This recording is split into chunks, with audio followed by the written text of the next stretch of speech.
나는 전능하신 아버지 하나님 천지의 창조주를 믿습니다. 나는 그의 유일하신 아들 우리 주 예수 그리스도를 믿습니다. 그는 성령으로 잉태되어 동정녀 마리아에게서 나시고 본디오 빌라도에게 고난을 받아 십자가에 못 박혀 죽으시고 장사된 지 사흘 만에 죽은 자 가운데서 다시 살아나셨으며 하늘에 오르시어 전능하신 아버지 하나님 우편에 앉아 계시다가 거기로부터 살아있는 자와 죽은 자를 심판하러 오십니다. 나는 성령을 믿으며 거룩한 공교회와 성도의 교제와 죄를 용서받는 것과 몸의 부활과 영생을 믿습니다.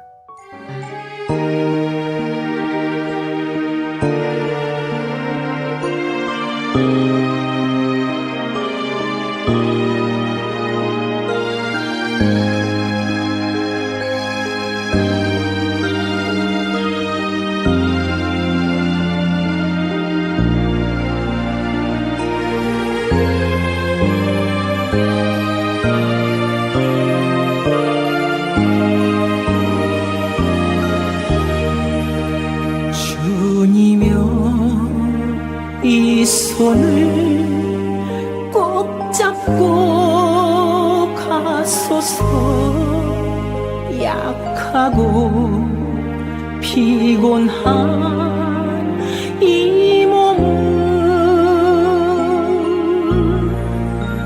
폭풍우 흑암 속 회치사 빛으로 손잡고 날 인도하소서.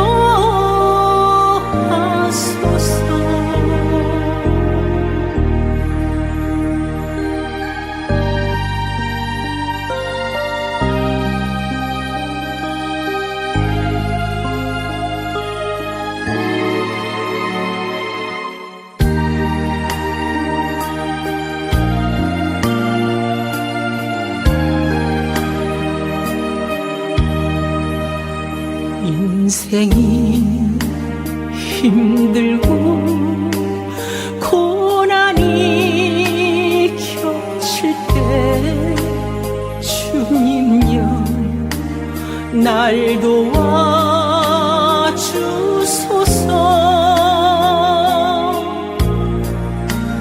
외치는 이 소리 귀 기울 우리 시사 손잡고 날 인도하소서.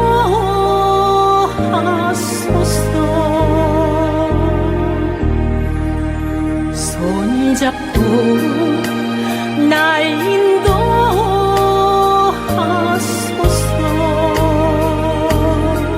7장 다 각각 집으로 돌아가고 제8장 예수는 감람산으로 가시니라.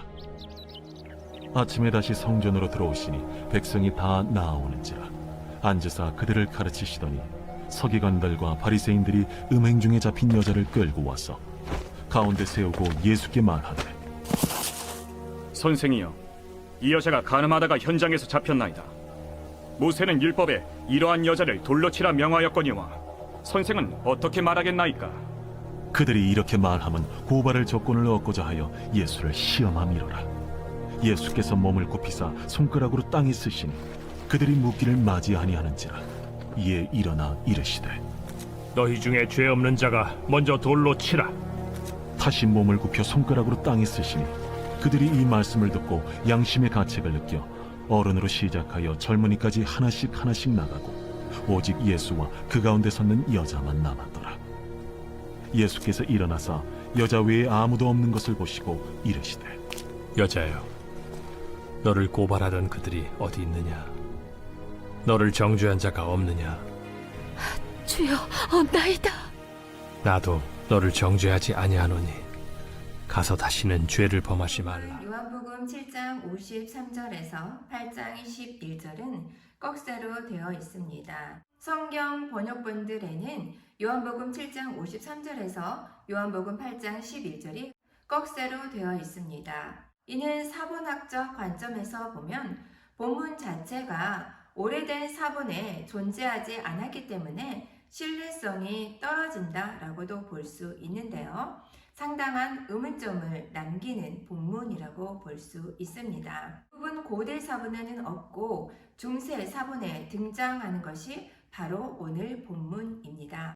요한사도는 요한복음 20장 30절에서 31절에 이렇게 언급합니다. 자신의 복음서에 주님의 모든 행적을 포함시킬 수 없음을 솔직히 밝히고 있다는 것이지요. 오늘 본문으로 들어가 보겠습니다. 한 여인이 간음하여 잡혀왔습니다. 그런데 이 여인이 누구에게 잡혀왔나요? 바로 서기관들과 바리새인들에게 잡혀왔습니다. 오늘 본문 요한복음 8장 3절에서 간통, 간음이라는 단어가 나오는데요. 이 단어는 명사입니다. 반면에 요한복음 8장 4절에 등장하는 간음하다 동사인데요. 이는 능동태가 아니라 수동태라는 것을 기억해 주십시오. 서기관들과 바리새인들은 간음한 여인이라며 이 여인을 끌고 왔습니다. 예수님을 모함하기 위함이지요. 서기관들과 바리새인들은 예수님을 교묘하게 함정에 빠뜨리기 위해서 이 여인을 끌고 왔습니다. 그들의 악한 동기는 이미 시작되었습니다. 성경은 이 악한 동기를 분명하게 밝히는데요. 이러지도 저러지도 못하는 진퇴양난의 상황에서 예수님의 지혜로운 답변은 이들 모두가 돌을 놓고 부끄러운 마음으로 되돌아가게 만들어 버리지요. 너희 중에 죄 없는 자가 먼저 돌로 치라. 7절 말씀입니다.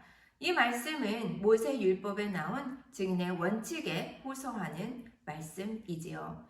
죄를 목격한 사람이 먼저 손을 들어 형을 집행하도록 율법은 규정하고 있습니다. 율법이 정한 증인의 원칙에 예수님은 하나의 조건을 달고 계시지요. 너희 중에 죄 없는 자라는 조건입니다. 이 조건은 그들 스스로 하여금 돌을 내어 놓게 만들어 버렸습니다. 유대인들은 가장 경건한 사람들조차도 죄 없는 사람은 없다라는 공동의 가르침을 받고 있었습니다. 돌을 든 무리였지만 이들의 양심에 호소할 때 아무도 감히 돌을 들고 있을 수 없었다는 것입니다. 우리는 질문할 수 있습니다. 이 여인은 왜 홀로 잡혀왔을까요? 이 여인을 그들은 홀로 끌고 왔습니다. 그래서 이들의 음모가 더욱 분명하게 드러나게 되는데요. 구약의 율법은 간음을 했을 때 두 사람 모두 처형하도록 규정하고 있습니다. 그런데 왜 이 여인만 끌고 왔을까요? 함께 간음한 그 남자는 어디에 갔단 말입니까? 율법에 두 사람이 함께 처형되지 않는 예외적인 경우가 있는데요. 들판에서 약혼한 처녀가 강간을 당했을 때입니다. 이때는 여자가 소리를 질러도 사람들이 도움을 줄 수 없기에 남자만 처형된다는 것이지요. 그 외에는 간음죄를 범하면 반드시 두 사람 함께 처형이 되었습니다. 구약 성경에 간음죄를 지은 여자만 처형되도록 규정한 곳은 한 군데도 없습니다. 여인만 이렇게 끌려온 것 자체, 이것은 바로 예수님을 모함하기 위한 함정이라는 것이지요. 예수님은 이 여인만 불쌍한 희생양이 되었음을 알고 계셨지요. 이들은 예수님을 함정에 빠뜨리기 위한 의도로 모세 율법에 어긋난 행동을 하면서 예수님께 율법대로 하기를 요구했다는 것입니다. 예수님은 물론 그들의 악한 동기를 알고 계셨습니다. 처음 언급했던 것처럼 요한복음 8장 3절 간음, 간통 이것은 명사라고 말씀드렸습니다. 반면에 요한복음 8장 4절에 간음하다 동사라고 말씀드렸지요. 이것은 능동태가 아니라 수동태입니다. 이 뜻은 바로 이 여인이 간음을 한 것이 아니라 성폭력을 당한 자라는 것이지요. 그럼에도 서기관들과 바리새인들은 성폭력을 당한 이 여인을 희생양으로 데리고 왔습니다. 이 여인을 끌고 왔다는 이야기입니다. 왜 그랬을까요? 이 여인은 간음을 한 것이 아니라 성폭력을 당한 여인임에도 불구하고 말이지요. 바리새인들과 서기관들, 그들은 식민지에 로마의 군인들 뒤에 숨겨져 있던 자들이지요. 그들의 권력하에 권력을 휘두르던 자들이었습니다. 로마 군인 뒤에 숨어져 있던 바리새인들이 바로 겁탈당한 이 여인을 끌고 왔습니다. 왜죠? 그 여인은 간음의 주체자가 아니라 겁탈을 당했음에도 불구하고 말이지요. 그들 생각은 이미 이 여인은 몸이 더럽혀졌다는 것입니다. 그래서 죽어도 마땅하다는 것이지요. 로마 군인 뒤에 숨어 있던 이들은 겁탈당한 이 여인을 끌고 왔습니다.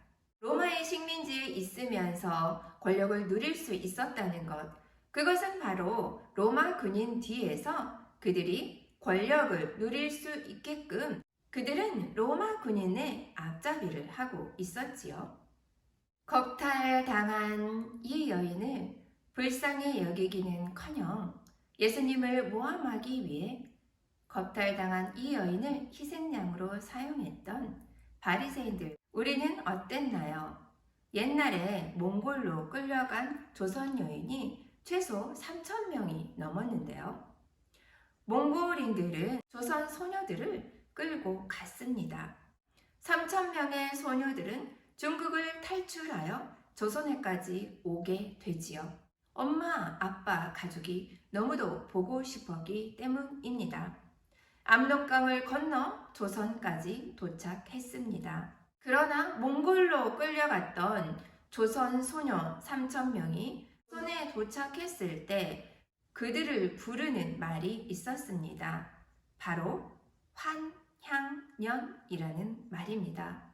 이미 몸이 더럽혀졌다는 것이지요. 바리새인들이 예수님을 모함하기 위해서 겁탈당했던 이 여인을 희생양으로 썼던 것처럼 옛날 우리 조상 조선도 마찬가지로 희생당했던 몽골로 끌려갔던 조선 소녀, 그리운 고향으로 돌아왔으나 희생양이었던 조선 소녀들, 오늘 본문 요한복음 8장에 등장하는 겁탈당한 이 여인, 희생당했으나 그들은 모두 바리새인들이 희생당한 여인의 아픔을 몰랐던 것처럼 조선에 있던 사람들도 마찬가지로 몸을 더럽혔다라는 것으로 종지부를 찍고 말았습니다.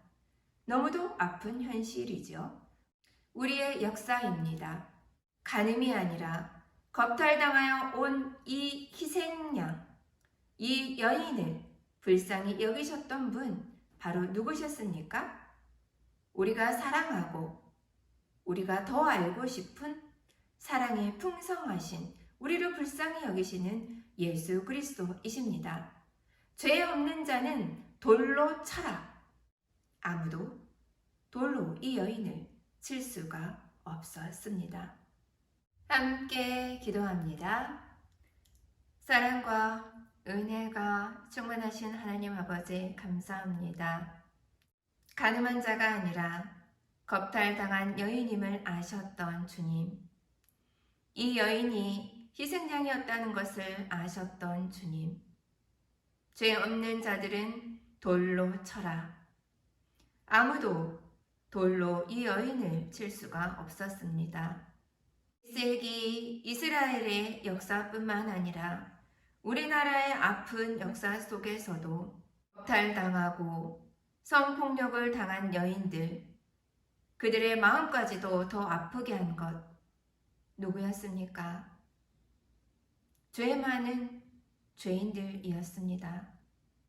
몸과 마음이 더 아파갈 때 주님은 그 아픔을, 그 눈물을, 그 슬픔을 외면하지 않으시고 십자가 사랑으로 우리를 품어 주셨습니다.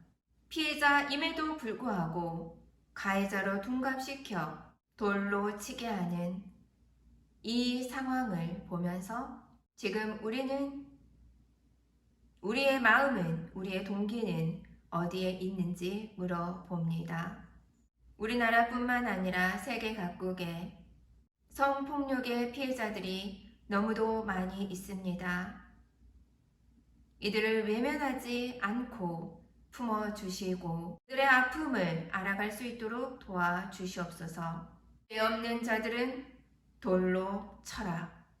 주님의 사랑으로 우리가 살아가게 하여 주시고 주님의 사랑으로 그 어떤 아픔과 어려움과 역경이 있더라도 이기고 일어설 수 있도록 십자가 사랑을 바라보며 다시금 힘을 얻는 사랑하는 하늘소망교회 되게 하소서. 담임 목사님 선포되는 말씀을 통하여서 하나님 사랑, 십자가 사랑을 기억하며 그 어떤 순간이라도 다시금 용기와 희망을 가지고 일어설 수 있도록 도와주시옵소서. 우크라이나 러시아 전쟁이 여전히 지속되고 있습니다. 또한 가자 지구, 팔레스타인 무고한 사람들이 너무도 죽어가는 이 현실 속에서 주님 이 아픔, 이 전쟁 속히 끝날 수 있도록 도와주시옵소서. 긍휼을 베풀어 주시옵소서. 사랑하는 하늘소망교회 이제 9주년을 맞이했습니다. 서로 연합하고 서로 더 사랑하고 서로 도와가며 하나님의 사랑을 이뤄가는 귀한 하늘소망교회 되게 하소서. 사랑이 많으신 예수님 이름으로 감사히 기도합니다. 아멘.